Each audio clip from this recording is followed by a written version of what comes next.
Welcome to Tech Captain with another interesting video. And today, I am going to talk about new iOS 18 Beta 4.5 update. It is updating on my iPhone and its size US around 920 MB. What's new in it? Let's talk about it.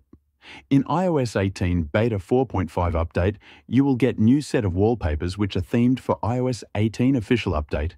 These wallpapers are named as iOS 18 as well, and comes with both dark and light mode.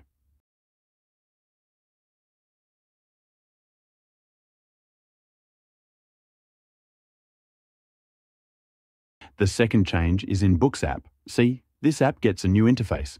From the previous update, it is bit change and looking good than before. So it's a good change to those who use this app a lot.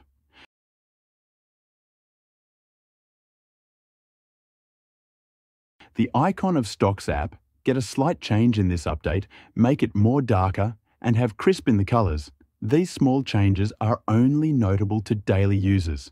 Casual users will not get more difference from this. In this update, the icon for hidden apps is changed in Apps. Library, it was in this shape before, but now it is changed, and the new shape looks like this. It's not much difference, but looking like other folders, so no one knows about it, that it is hidden folder or a normal one. So that's it for the new iOS 18 Beta 4.5 update. I hope you guys like it. Don't forget to subscribe my YouTube channel, and I will see you in the next one.